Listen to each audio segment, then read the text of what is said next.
Well, howdy, physics sleuths and inquisitive souls, and welcome again to another lecture of dynamic gravity. I really wasn't expecting to make a video again for a while. I didn't think God would send me any more visions. And just as soon as I thought it was over, he sends me 3. One, the first about black holes, how they work on an internal level, and some really interesting facts about that and what's going on and what's going to happen with them. And I'm going to share that video with you soon, in a couple more weeks or so when I'm ready for it. And the second vision he shared was what I'm going to go over with you today now. About the lowest level of physics, field theory.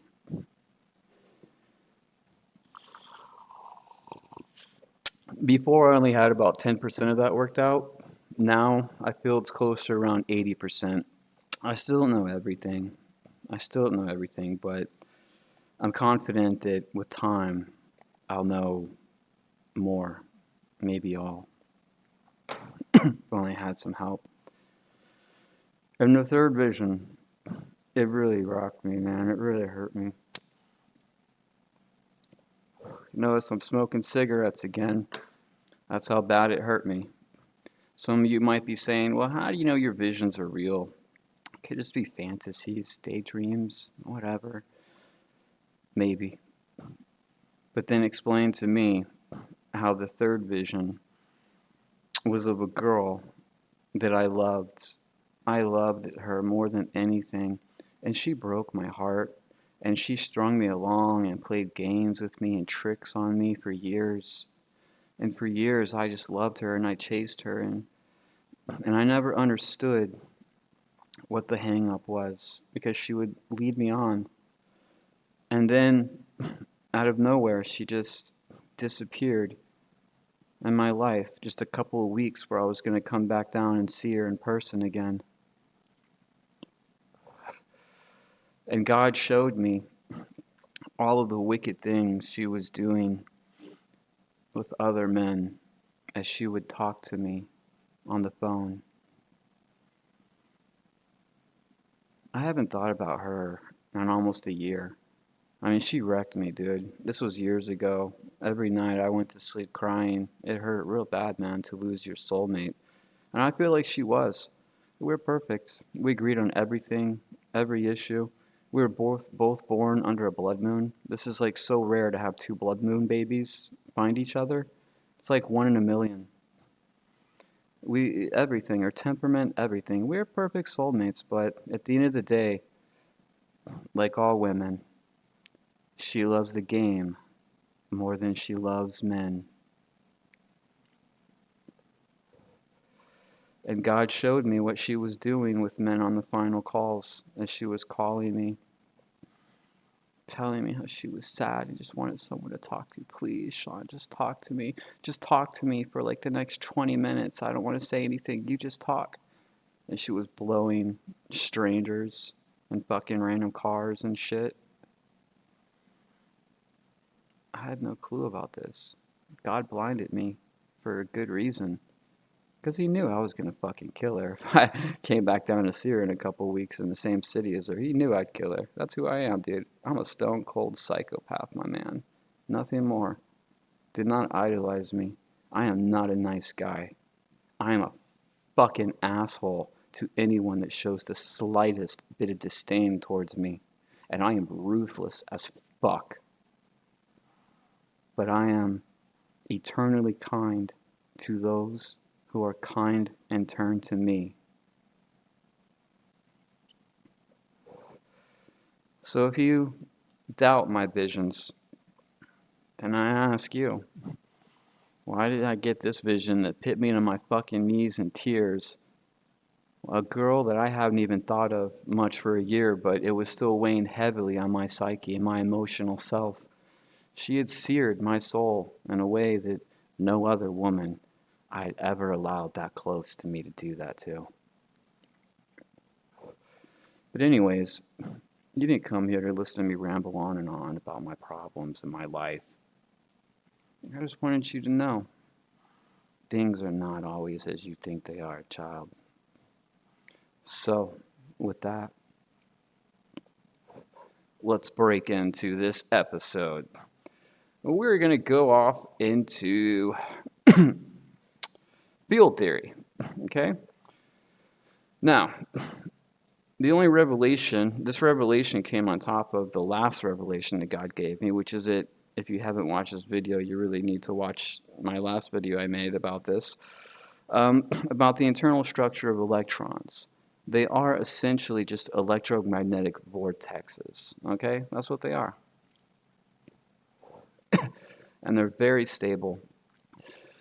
And the way that it works is the inner part is the electric field that is being confined by a magnetic field that is going in circular vortexes, just like this wire is.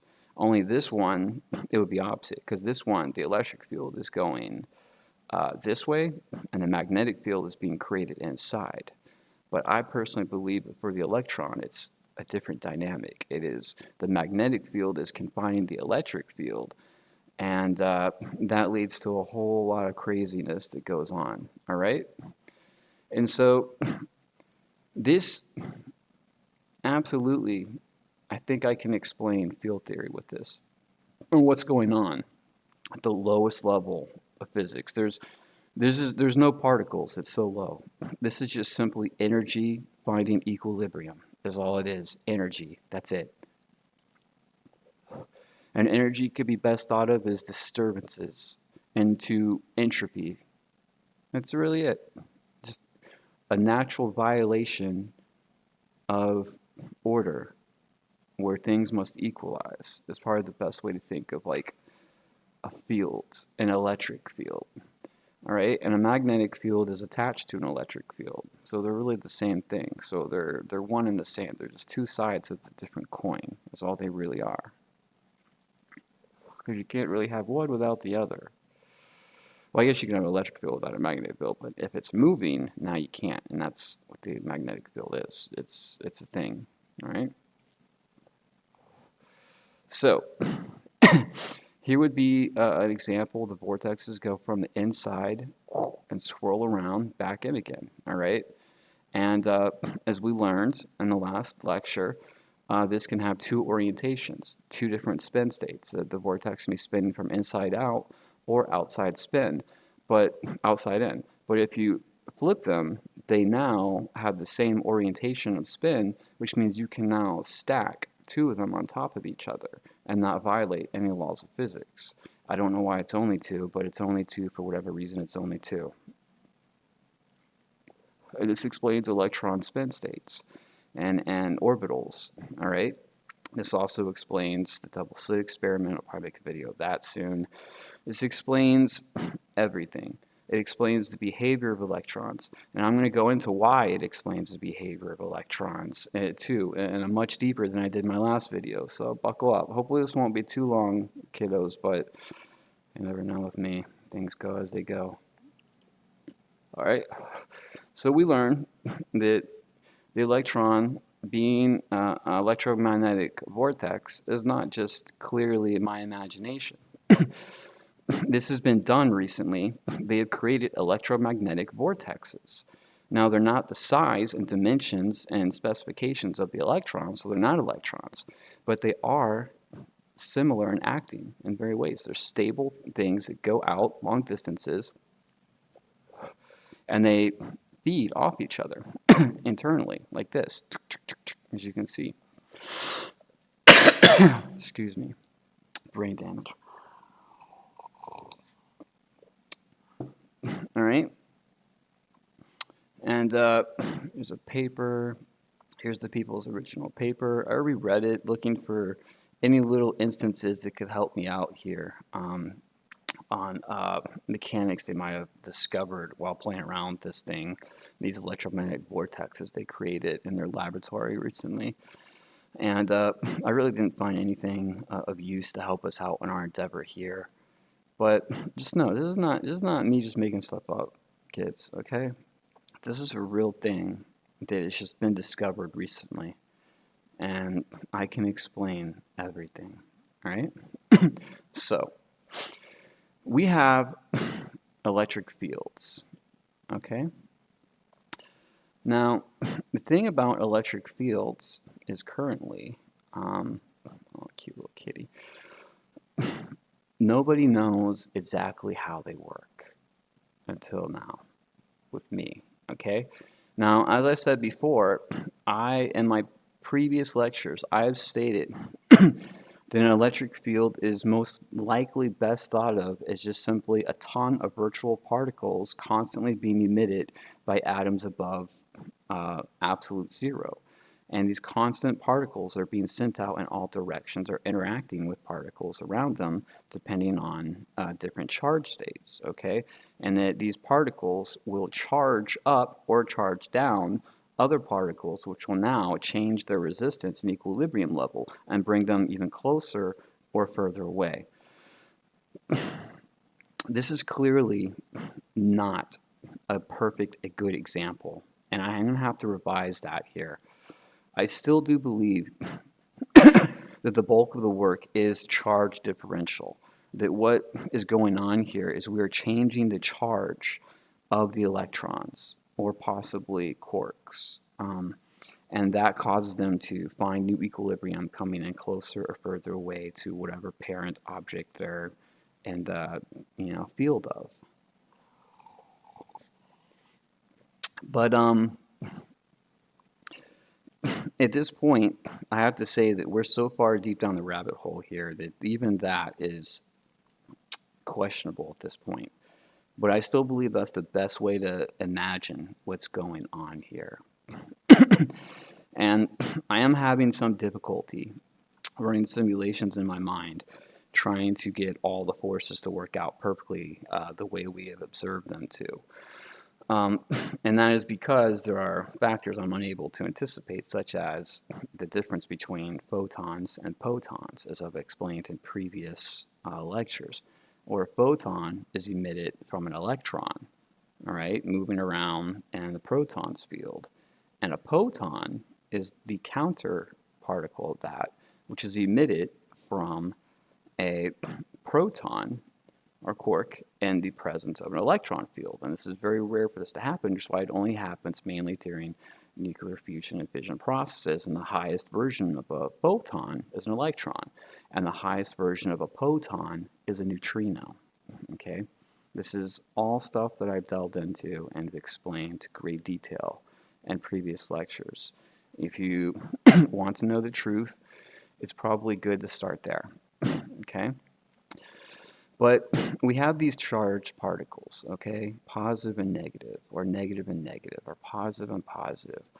And you can see, they say, oh, well, there's an electric field that's surrounding this, positive and negative charge.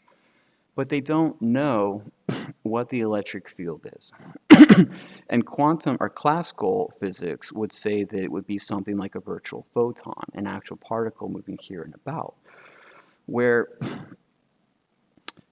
quantum mechanics, which does a great job mathematically of, solving stuff, says no, it's an actual field. And that particles are excitations inside the field, okay, like an electron or a quark or whatever, and that every particle has its own field. This is wrong. There is not an aether or a field that permeates everything, the vacuum of space and everything that's always there. And anytime you excite that field, you get a particle. This is not right. Now, you can mess with an electric field and create particles out of it. We have done experiments with this. So we know that we can transform an electric field into a virtual particle or virtual photon. um, in certain ways, or it naturally wants to do that in certain circumstances, okay? But nobody can tell you what this electric field is. All quantum mechanics can say is that it's just a field that's there.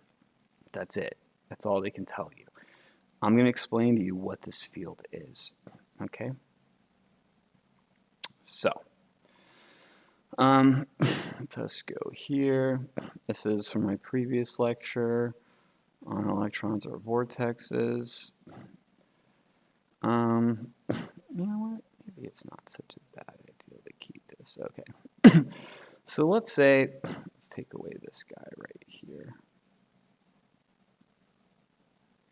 Oh, you're going to be problematic, aren't you?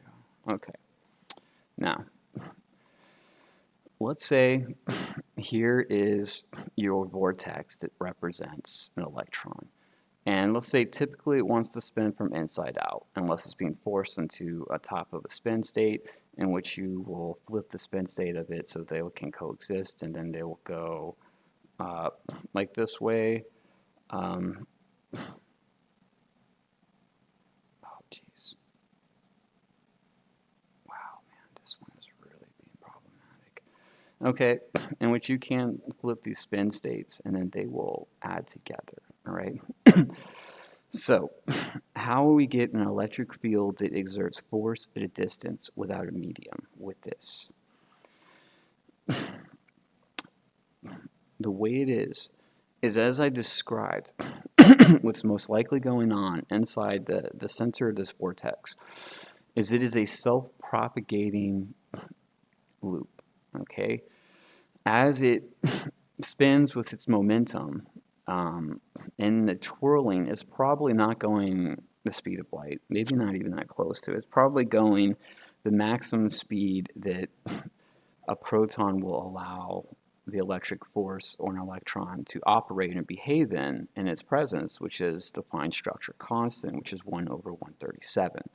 That is the speed at which the base level that we know an electron likes to travel around a proton. It's a ratio of the speed of light. It's 1/137th of the speed of light. That's what the fine structure constant is. That's why it's a nameless unit. It's a ratio of the speed of light. It's meant to be applied for speed. That's what it is. Okay? So, these are probably traveling in circles around, I don't know, close to 1 over 137 the speed of light. And that's going to make a pretty stable vortex, just so you know. Like we saw, this is a vortex cannon they shoot out to disperse clouds. They're going to rain on their crops, the farmers use.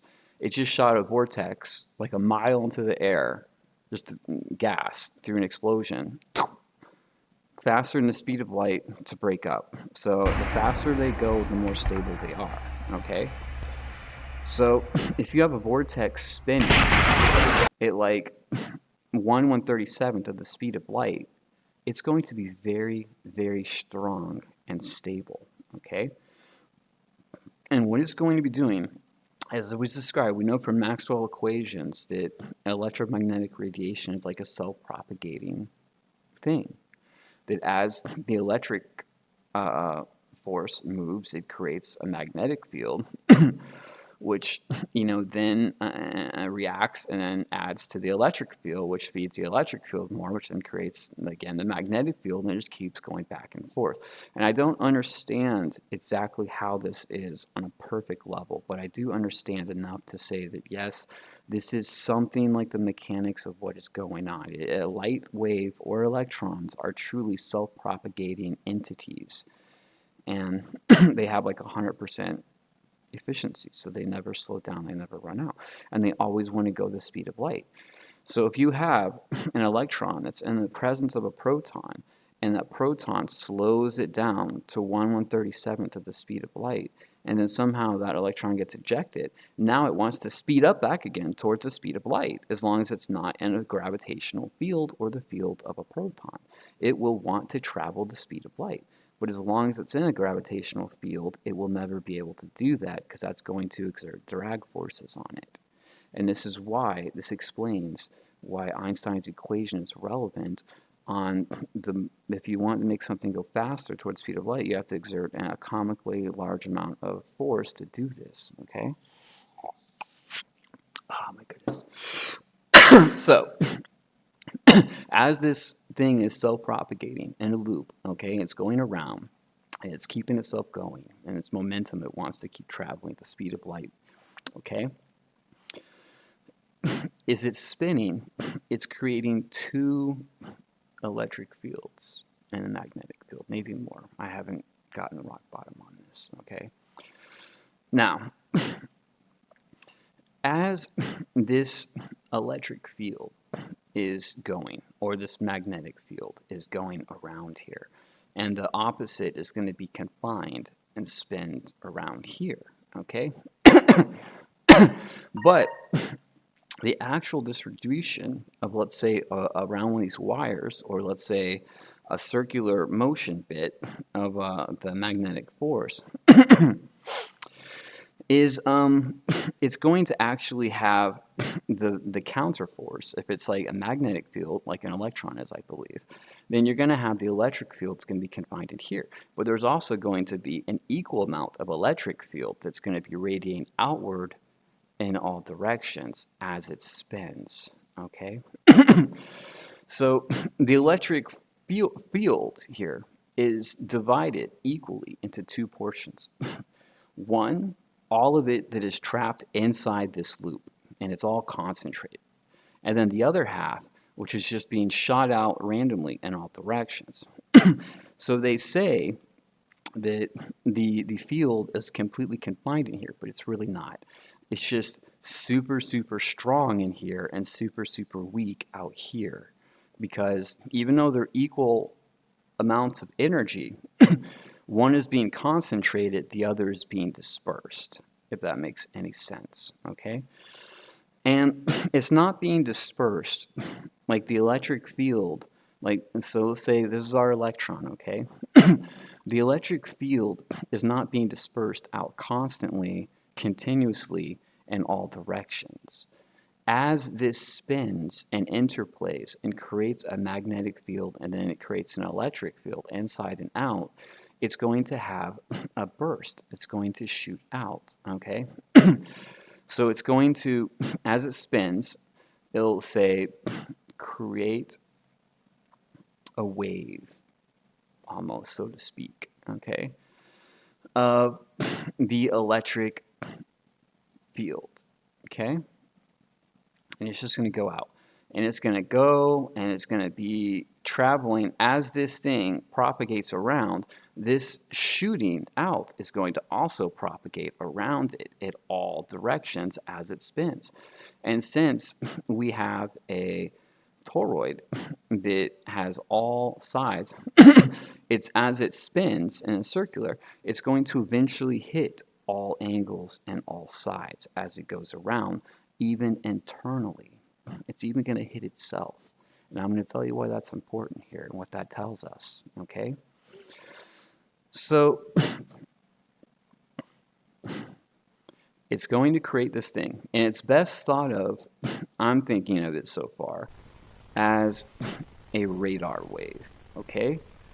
Now, let's say this is our vortex. It's spinning in here, and it's creating this electric wave, this electric thing that's slowly enveloping each time, each cycle that it propagates, the electric force, the magnetic force, the electric force, it propagates it, and it sends a wave all the way out in all directions, okay? And it's going to hit everything. And you see, it takes time.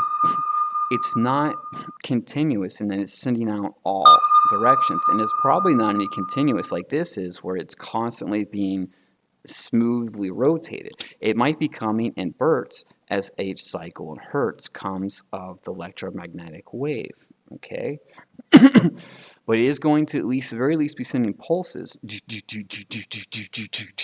like that in all directions continuously, okay?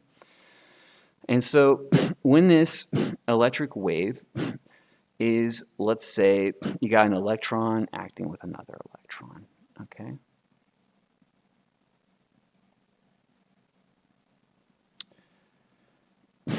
And let's say it's coming and it's boop, it's sending a wave of the electric force, okay, almost a wave of an electric field out towards this other electron as it comes around. It's very fast. Keep in mind, this thing's spinning like 1/137th the speed of light.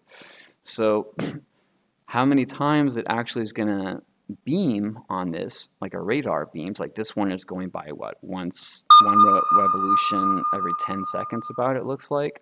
This one is going to be going one revolution as fast as 100 and 1/37th the speed of light, you know? It's very, very, very fast, okay? So you'll have this electric force, this electric entity spinning around. And it's another electron, another electric entity. So what it's going to do, it's going to dump some of this electric energy, this negative energy, onto this negative entity.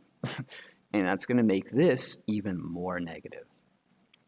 And what happens when you have one negative electron next to another negative electron that all of a sudden just got more negative? It got stronger charge. Very small, but slightly, but yes, stronger. They're going to repel more. They're going to want to push further away distance-wise, okay? Because they're interplaying, their forces are interplaying with them.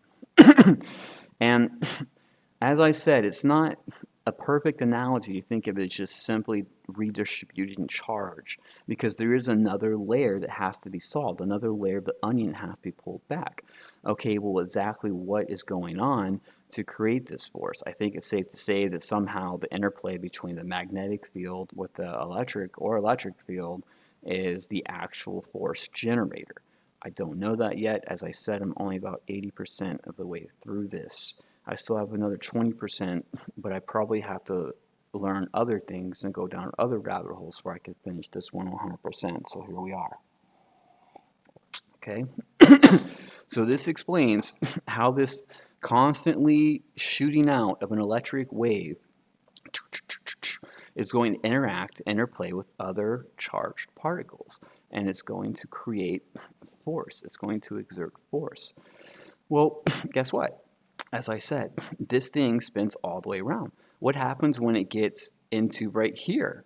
This middle part, when it spins all the way around and now it hits here, and it's hitting this internal part of the electron. Okay. So, hold on. I wanted to say something. It's gone forever. Brain damage. I forgot it. Oh, I guess back to my point.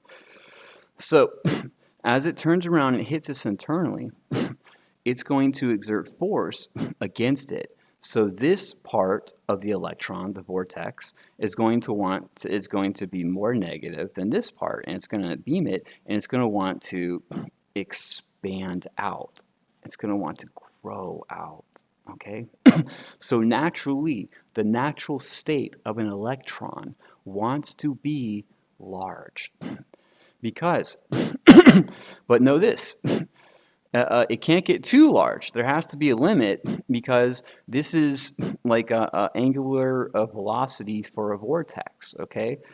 And as you can see,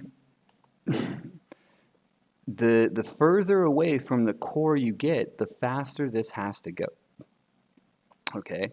And that's harder to do. That exerts more force and momentum, so there are limits in place. So while the electron naturally wants, as it spins around, it wants to push all the negative things away from it and pull all the positive things toward it. But as this charge wave spins around and hits itself eternally, okay, as it comes around and boop and hits in between itself, it wants to blow up and go to its maximum size, which would be the wavelength that we know of an electron, which is just a hair smaller than the wavelength of a gamma ray, which is why I tell you, electrons are the final form of photons. You cannot get any higher energy than a gamma ray for a photon, because if you do, it turns into an electron, and now you just have an electron. And if you have a higher energy electron, now it's a muon, okay? Or the other one, I can't even think right now. I'm so distraught. So, this is the natural mechanic at play that wants electrons to naturally blow up to the size of like an atom. But we know, as I explained in my last lecture, that when electrons are in the presence of a proton, they have forces and stress exerted on them that shrink them down to almost a complete point particle, as we know they are when they're in the electron. Okay? And this is the internal stress of an atom. You have these electrons that are constantly beaming around, spinning, and shooting their electrical field in all directions, and it's hitting them and they want to go, but they can't because they're in the presence of protons and neutrons, whatever. They're saying, no, you need to stay right there. You can't get any bigger because you won't fit any bigger. And so it creates this whole thing. So this is why electrons, like quantum mechanics says, we know electrons are like a cloud. They want to be a cloud. But then whenever we measure them or we look at them in a particle, or like a molecule, they're actually like a point particle. This is why that is.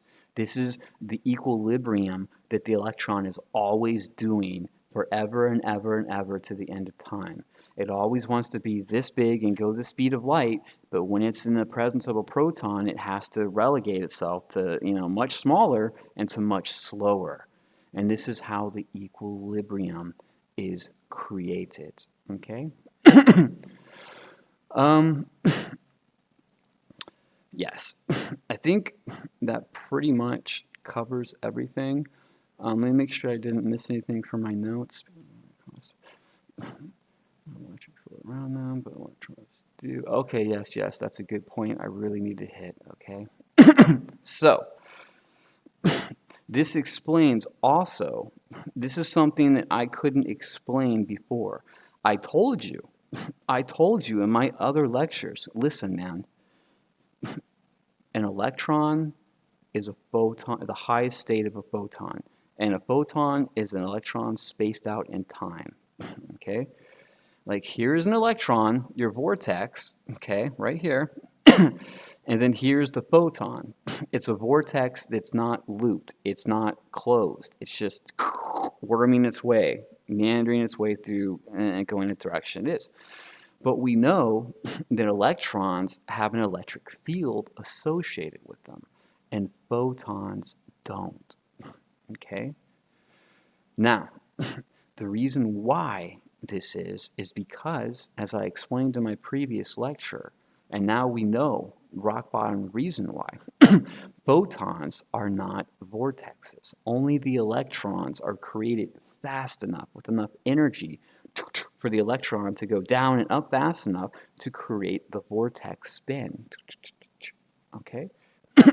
So, what this tells us is that a photon would not be expected to have an electric field because the mechanics that are going on that are generating the constant vortex swirl and shooting the electric field out in all directions of the electron are not present in the photon.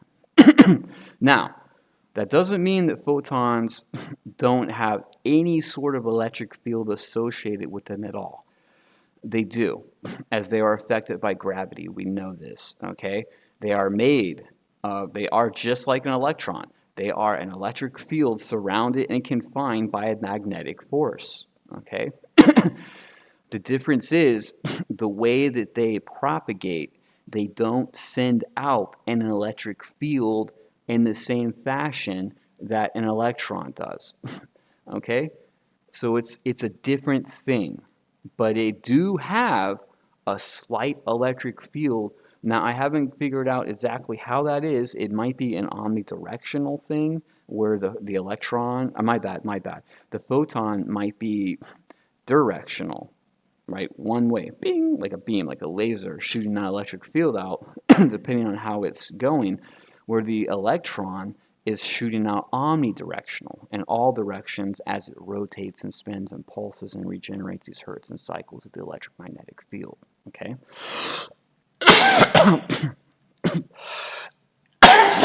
Excuse me.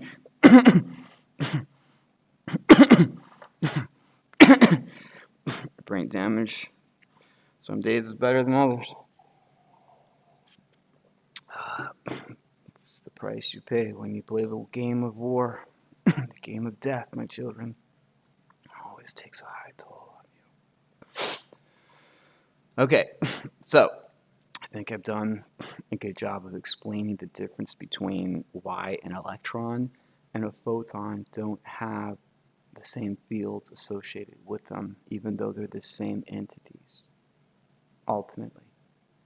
Okay? Now, let's go. Quarks.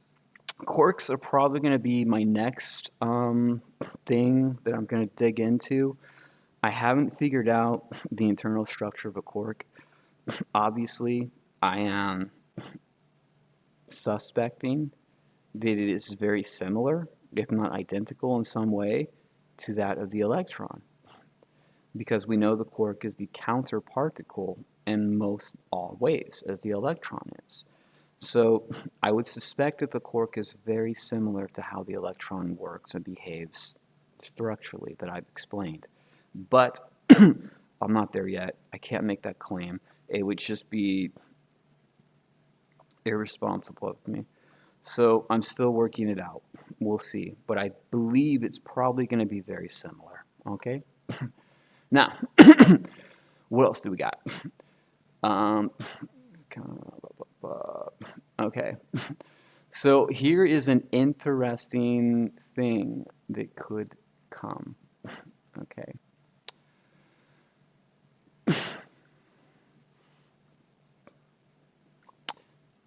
As we learned, there are limits to how big an electron can get, because the larger it gets, the more force it's going to need, blah, blah, blah, to spin around at a certain speed and do things. Okay. So, as it's bigger, though, you would expect it to take less time if it was smaller to rotate around than bigger.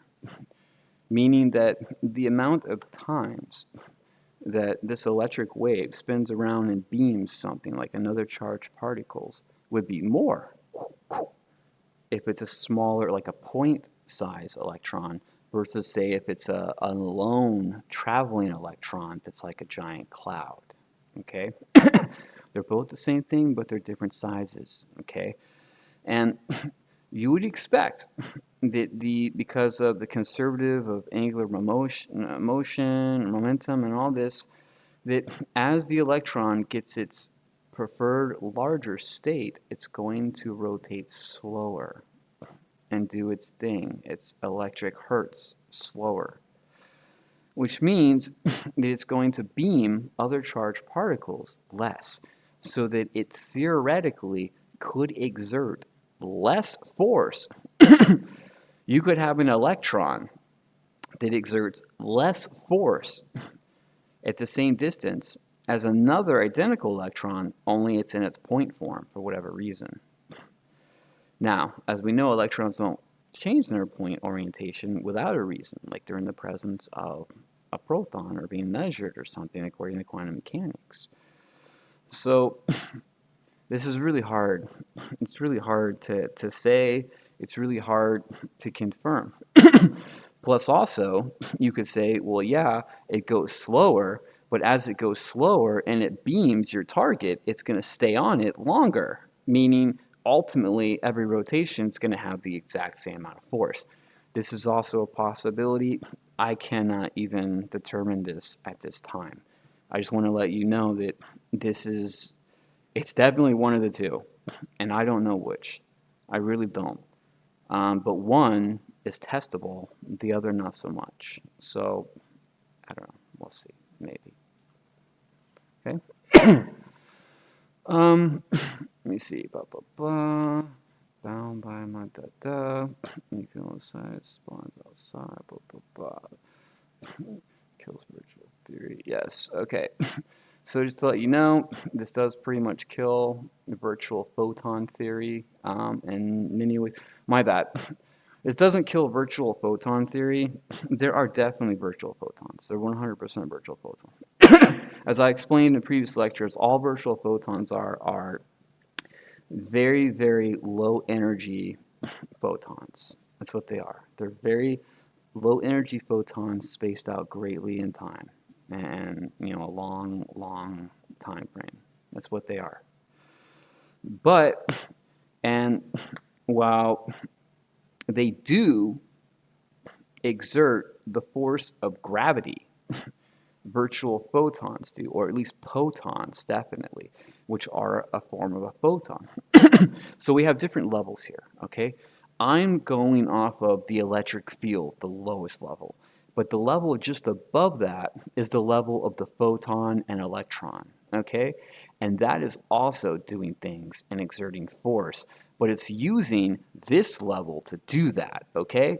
So the force is ultimately being exerted by the virtual photon or poton, but it's being done through the mechanism of, as I've explained, of this creating E field, or through the mechanism of charge differential, changing the charge. I mean, it's actually changing the charge through this E field. This is how it's interacting, okay? So this doesn't nullify the lectures I've done before. It just digs deeper into this rabbit hole to give us a better picture and understanding and introspective of what is going on the very, very most smallest subatomical scale. I don't believe there is anything small. I think there's no particles. This is no particles moving this. This is just fields, okay? Field theory. I'm explaining how this is working, how this is created, what is going on, okay?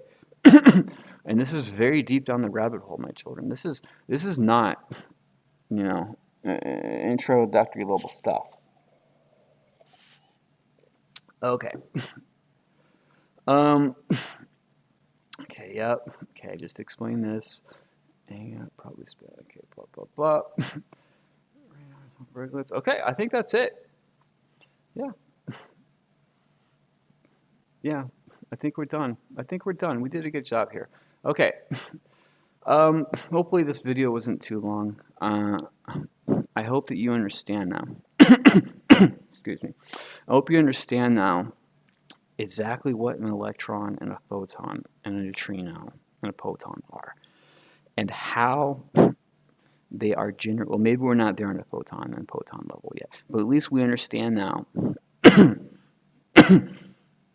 for neutrinos and electrons how they are generating the fields that they are generating, that are interplaying and exerting force at a distance, which has always been one of the golden grails of physics. How the hell is force exerted at a distance without a medium? Now we know.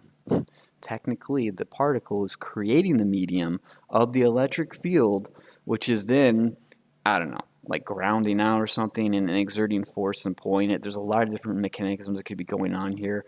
But one thing we know for sure, the current view of